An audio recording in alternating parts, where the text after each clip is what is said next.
We are, as a people, inherently and historically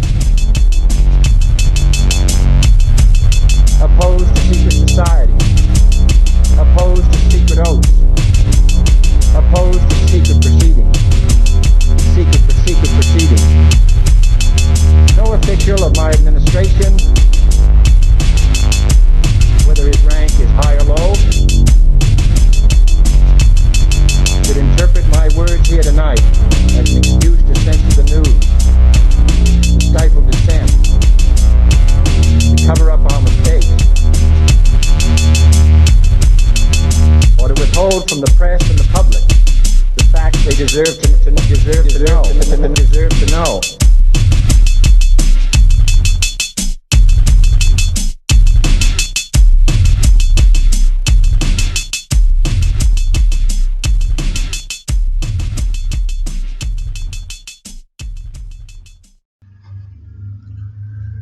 How's everybody doing? Welcome to Conspiracy Corner Podcast. This is Abe, your host.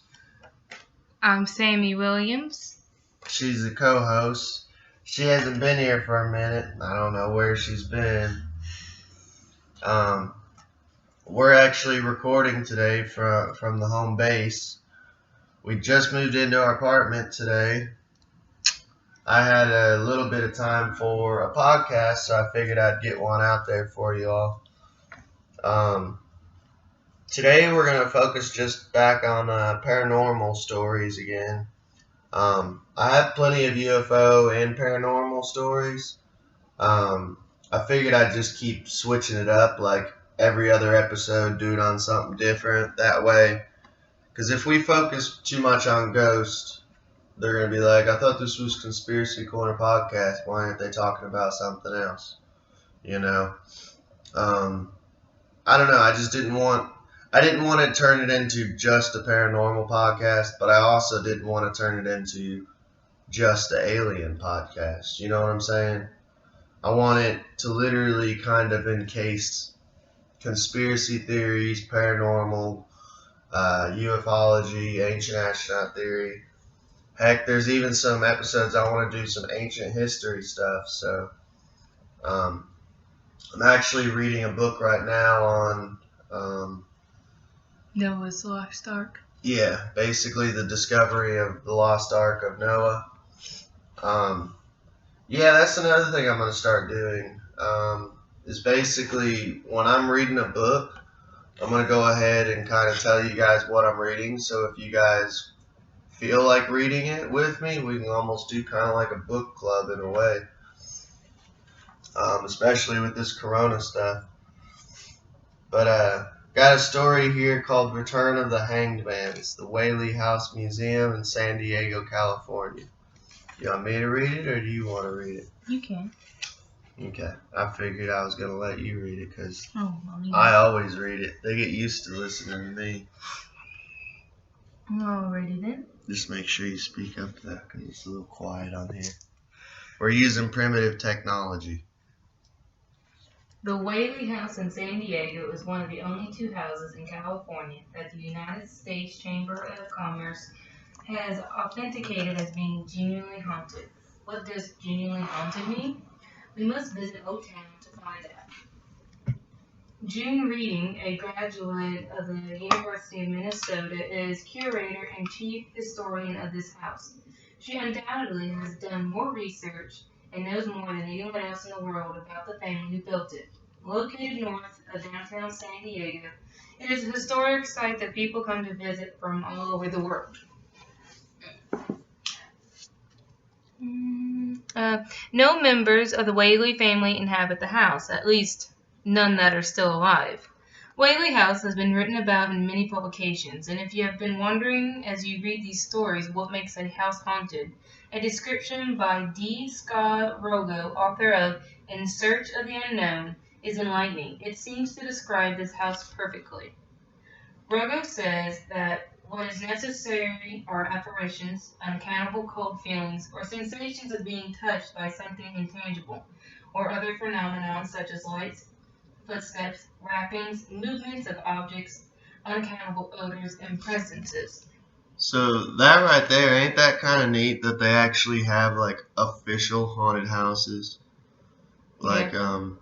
I guess what did it say in there? Because I remember reading somewhere in there that it said like there's only like two in the actual United States. Yeah. Is that what it said in that one, or was it another one that I'm thinking of? I think this just said it. But yeah, that's insane that they actually have like two official haunted houses. Amityville's not on there, which that one's most likely a hoax. Mm.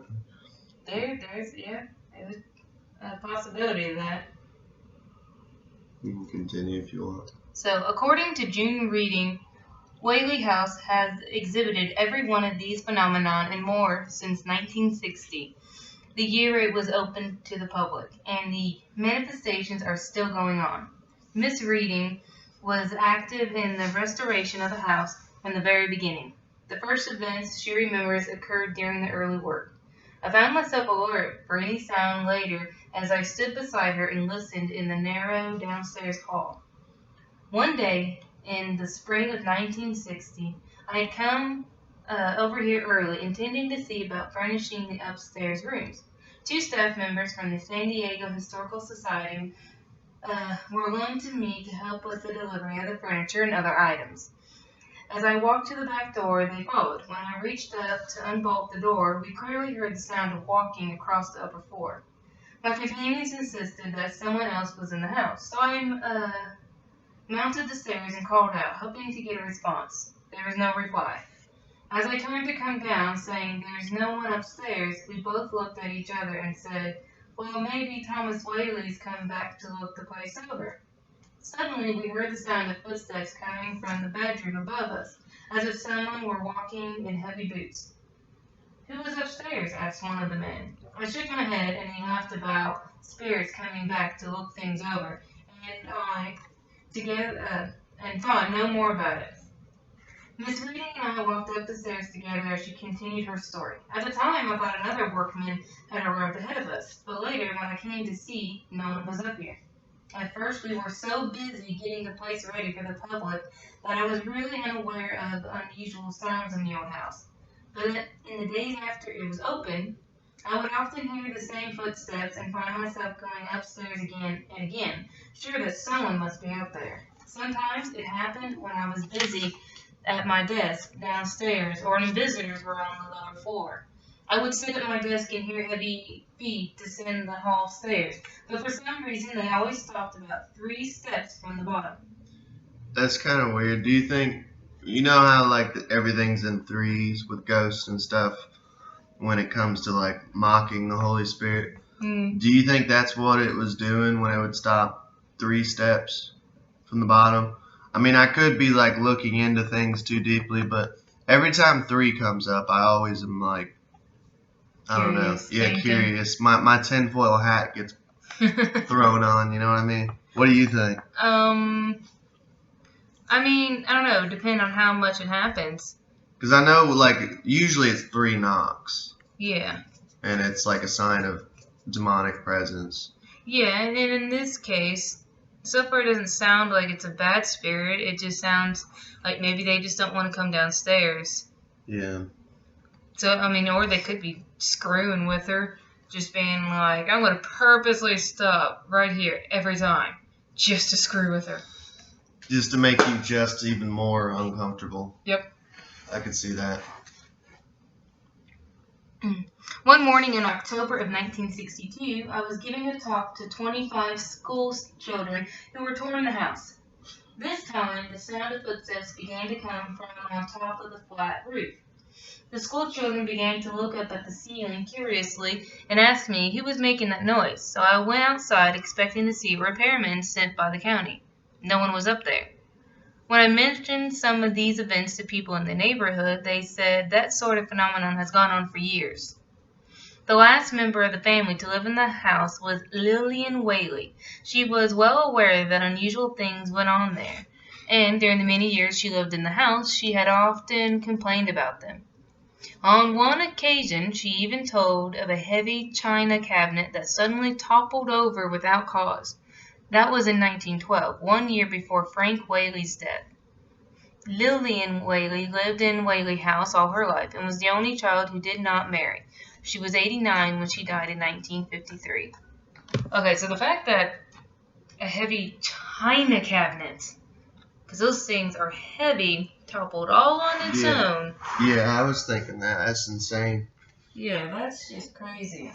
Well, they say too, I don't remember what I was watching the other day. It could have been a ghost show or I was reading a ghost book. But it was talking about that, well, what's going on? Technical difficulties? No. Okay. It was talking about, like, it takes, like, a whole bunch of force just to move, like, a small object. Like, even the slightest little bit. Yeah. So, to topple over, like you said, like a whole china cabinet, that's fucking heavy as hell. Yeah. We've done a lot of moving, me and my 3 brothers, and china cabinets are heavy. heavy, dude. Yeah, they're meant to be so that way there's less movement or chances of damaging the china sets. I mean, because those things are usually expensive. That also takes it from, like, the prankster ghost to, like, almost malicious. Almost. I mean, I don't know if anyone was near it when it happened, but it's like, dude, you went from, like, Peeves and Harry Potter playing pranks to, like, now you're knocking over china cabinets that can kill someone, man. Yeah.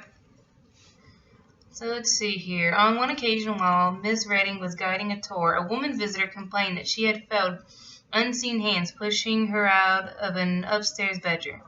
And many have mentioned smelling cologne, rose water, or the aroma of cigar smoke when they have been alone in one of the rooms.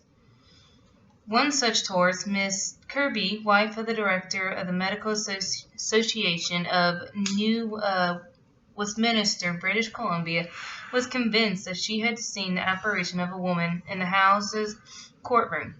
Miss Kirby described a small, oval-skinned lady in a bright calico dress with a full skirt down to the floor who simply stared right through me.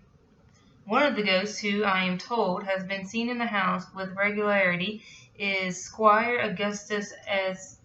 Insworth. Insworth was an attorney who managed Thomas Whaley's business enterprises in San Diego while Whaley was in the quartermaster department in San Francisco during the Civil War. He was very fond of the Whaley house and took great pride in keeping it in good repair during Mr. Whaley's absence. Augustus Insworth's spirit is said to still hover protectively around Whaley House. Miss Anne Whaley is presumably responsible for the occasional snatches of piano music. And then there are evidences of the playful spirit of little Tom Whaley, who died in one of the upstairs rooms when he was only 17 months old. An event occurred just before Christmas, recalls Miss Reading, when several of us were in the old courtroom getting popcorn and cranberry roast and other old-fashioned ornaments ready for the tree. One of the hostesses very quietly went around to get a good view and shoot a photo of us all. After the film had been sent off and developed, she brought in the prints. To her own and everyone else's amazement, over at the edge of the group stood a woman in a period dress. The resemblance to Miss Whaley was striking.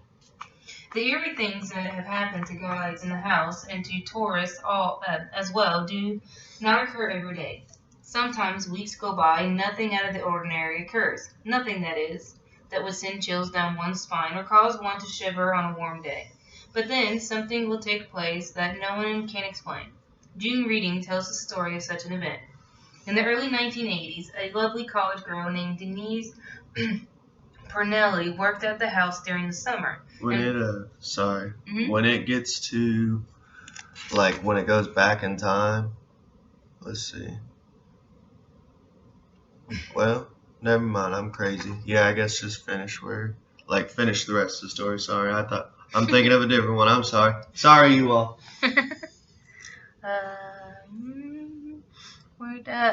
And from the moment she arrived, she went around telling everyone how she would love to see a ghost. Things like this can be dangerous to say, particularly in certain houses where even the walls may be listening. I always thought it was like tempting Providence, but Denise kept right on. I talked with her and advised her to be patient. Denise, sooner or later, you are going to hear wailing, you are going to hear music, and you'll even get the feeling that someone is touching you. You will have all kinds of things happen to you. Of course, I was right. It was during Christmas vacation, and she was like a child, loving to dress up in costume. We always do that here at the house on special occasions. That afternoon, we were all in our old-fashioned long dresses, and there was a cold rain most of the day, so we had very few visitors except for one little boy. This boy walked all over the house trying to hear the sound of a ghost. He also sat on the stairs, thinking that if he concentrated, he might hear footsteps. The kids that come here were so cute. I remember him because he had a pair of tennis shoes that were unusually clean. The hostesses were sitting around because there was so little activity. I hadn't eaten anything and it was getting into the afternoon, so I told them I was going out to have a late lunch. When I came back, they were all waiting for me at the front door. Before I could even get my coat off, they said, "While you were gone, we heard the footsteps upstairs, not once, but twice." There was a long pause, and then they started again. Denise's dark eyes were sparkling, and her pretty face was filled with excitement. So I said, "Denise, why don't you come upstairs with me? I'm a little suspicious. I had that little boy with the tennis shoes on my mind instead of any ghost, because that child could have slipped away from the ladies without their noticing it and gone upstairs into one of the rooms." Denise picked up her long skirt, and up we went. The first place we walked into was the master bedroom, and two windows were standing wide open. It was pouring rain. The rain had come in and was all over the floor, and the curtains were dripping wet. I was angry and said to myself, "Do you suppose that boy came up here, opened those windows, and prowled around?" Together we looked in the other rooms, but could see no evidence that anyone had been in them. The rain was so bad that it was almost dark out, although it was only about 2:30 in the afternoon. So I began to close the windows, but the frames are all the original white cedar that swells up just like a sponge when it gets wet. They were so swollen that I could hardly close them, and I certainly don't know how anyone could have pulled them open. I could not get them bolted, and said, "Denise, you are going to have to go downstairs and get a hammer." She said, "Let me try it," and together we finally got the bolt open. Then we walked into the nursery, and once there began to relax because nothing was out of place. Suddenly, just a few feet behind us, a man's deep laugh rang out. Denise said, "Did you hear that?" Sorry, that's insane though. That shows you how strong this entity is. Yeah, I mean, if it can open those things. Right. No little boy's gonna be able to. Exactly, and they said it warped and stuff, and Yes. you had to literally get like a hammer to get it open. Yeah. That's crazy. That thing's powerful, man. I mean, I see why it's one of the official haunted houses then. Yeah. Like, even the government's like, yeah, this shit's haunted, dude. Mm-hmm. So they just heard that man's deep laugh. Denise just asked, "Did you hear that?" I said, what did you hear?" She said, "I heard a man's laughter." I said, "So did I." "Let's get out of here," Denise cried, and with that she picked up her skirts and down the stairs she went, lickety-split. She dashed over to the telephone and called her mother. I knew that we had both heard laughter from the past. I felt what I can only describe as an intense electric shock go the length of my back, and for a few seconds I stood there frozen, truly unable to move. I have never had anything affect me in such a way. As for Denise, her face was white and her eyes were terrified. I would never have imagined we could get down the stairs so fast in long dresses. It is a wonder we didn't break our necks. I don't recall Denise ever mentioning any desire for supernatural experience again. Hey, another thing too, a lot of ghost hunters and stuff use trigger objects. I think definitely them wearing those old outfits probably definitely triggered that particular event. What do you think? Yeah, I mean, that could definitely have done it. I mean, yeah, they do say that kind of stuff helps. The kind of music that's during that time period, the kind of clothes wearing them, even talking the way that they do. And you'll find that definitely like in a lot of those ghost stories in that book, man. It's like a reoccurring theme.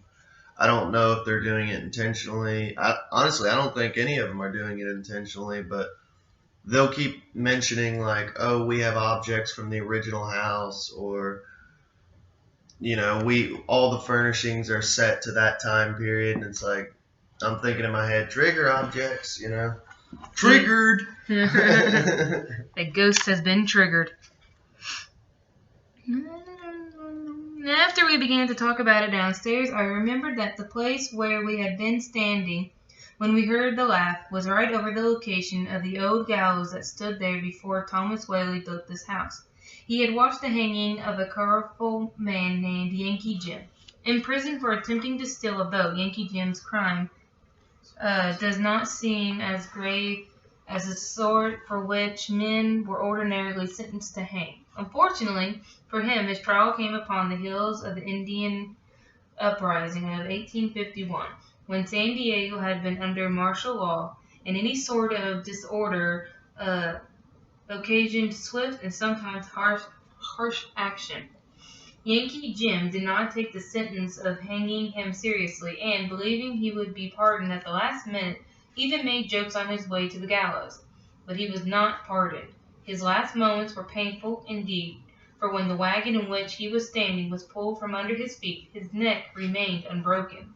He continued to live for almost an hour until he finally strangled to death. Wow. Is it possible that the laugh they heard that afternoon was Yankee Jim? It may be, admitted Miss Reedy. I sometimes wonder if certain sounds remain forever in the atmosphere, or perhaps accessible, and now and then something we do sets them off. Then we hear that sound again exactly as it once occurred. The footsteps, the laugh, even the old-fashioned melodies we occasionally hear playing in the music room of the house. Thomas Whaley once wrote in a letter to his mother, "My wife is the best little woman in the world. Loved by all, she is proficient in music, plays and sings. Perhaps she is still heard here. I could tell you many other strange things," continued Jude reading, "but the sound of that deep laugh shocked me more than anything else that has ever happened to me in this house."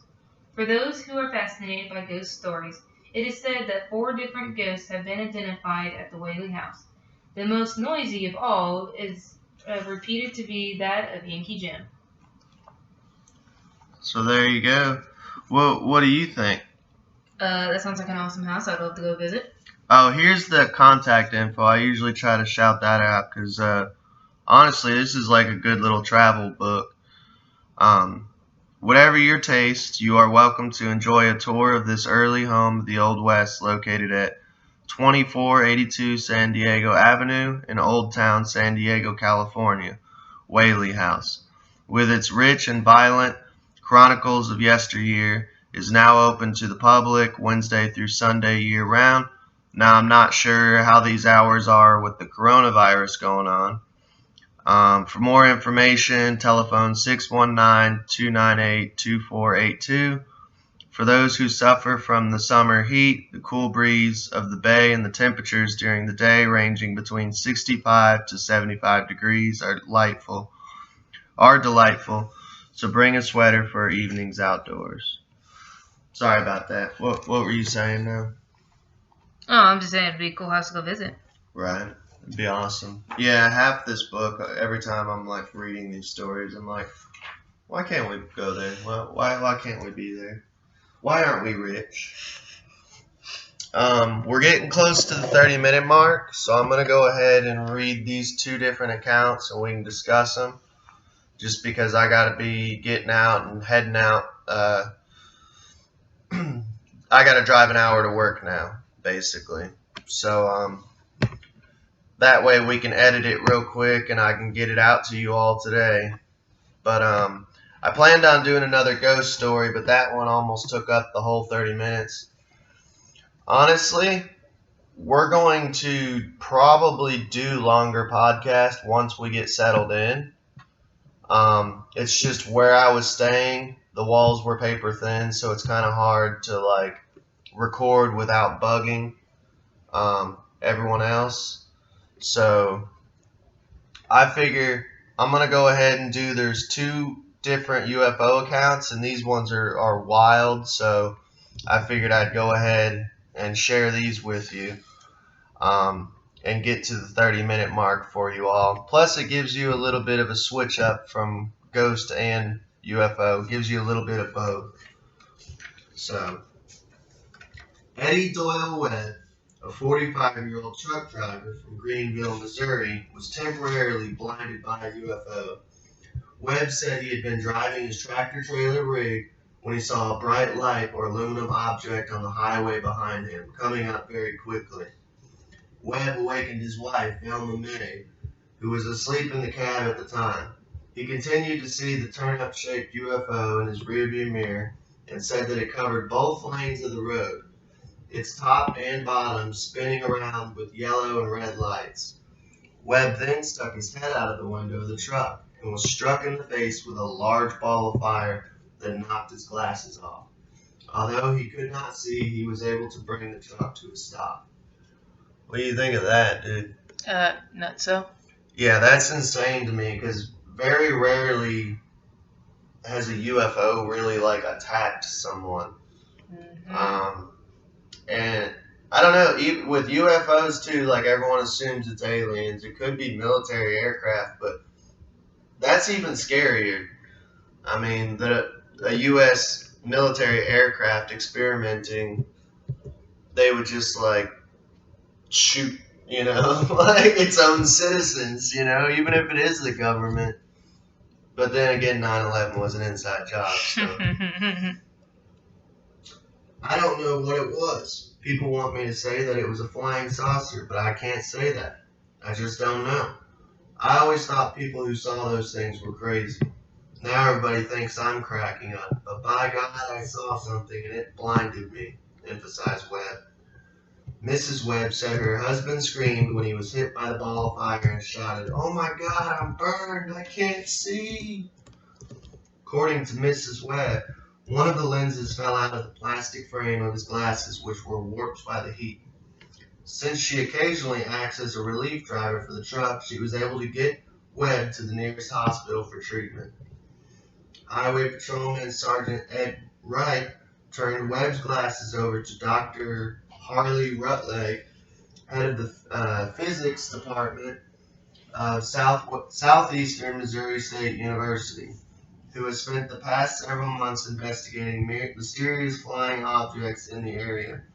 When Dr. Rutledge examined the glasses under a microscope, he concluded that they appeared to have been heated internally. What do you think of that? That's definitely something that cannot be explained. That is for sure. And I think it's pretty good evidence that something happened. Yeah, I mean, I think honestly, this day and age, it's kind of ridiculous not to believe in UFOs. As much evidence as there is, Yeah, definitely. I'll go ahead and read one more account and we'll finish up for you all. This is on October 2nd. Another press service told of a police officer who was reported seeing pulsating lights changing from orange to white and back to orange.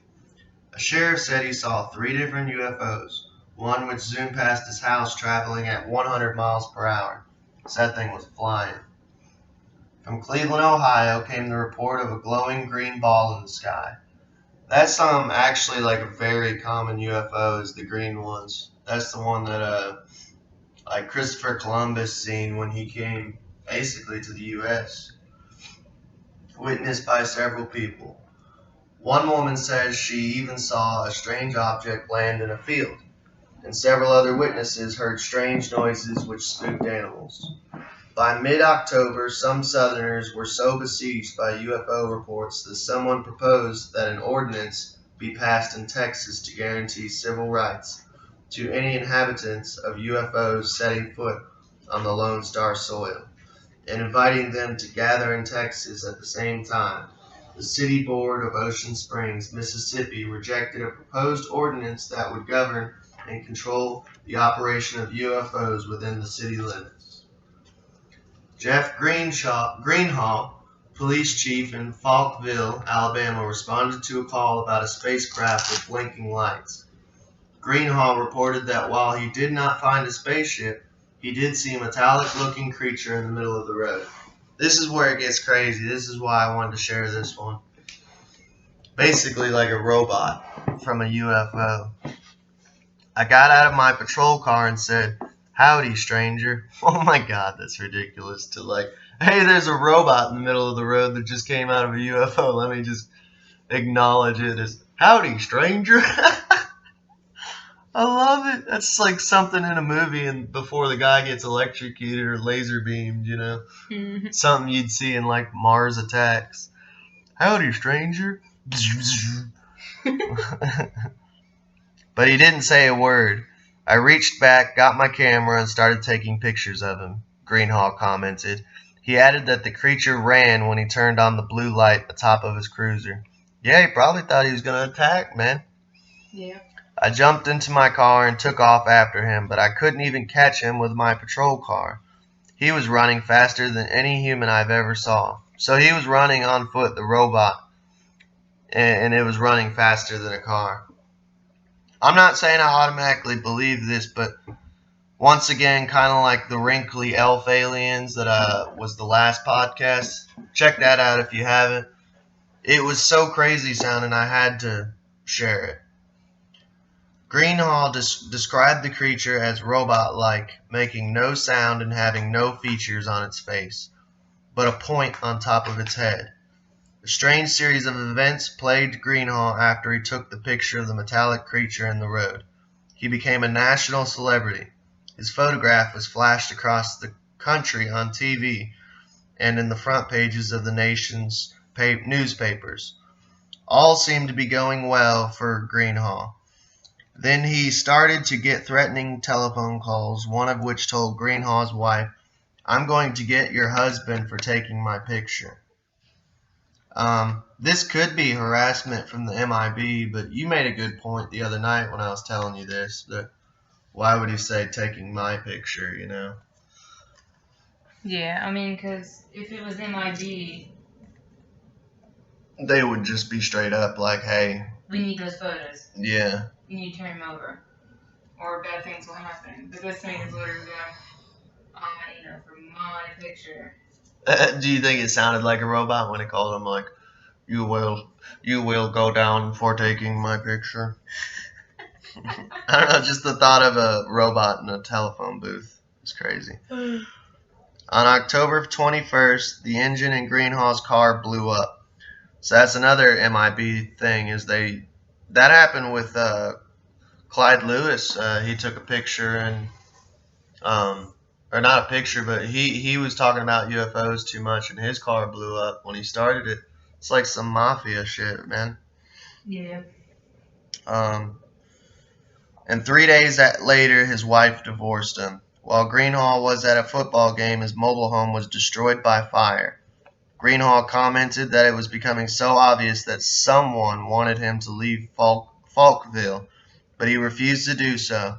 He reiterated his belief that the picture he took was that of a being from another planet. So there you go, guys. You got a ghost story, a robot, alien, and a guy getting hit in the face with a fireball. So I try to bring you guys the weirdest, most entertaining content, definitely, that I can find. But I don't know. It's crazy. Let me know in the comments what you all think. You all have a good day. Goodbye. We are, as a people, inherently and historically opposed to secret society, opposed to secret oaths, opposed to secret proceedings, secret proceedings. No official of my administration, whether his rank is high or low, should interpret my words here tonight as an excuse to censor the news, to stifle dissent, to cover up our mistakes, or to withhold from the press and the public the facts they deserve to know.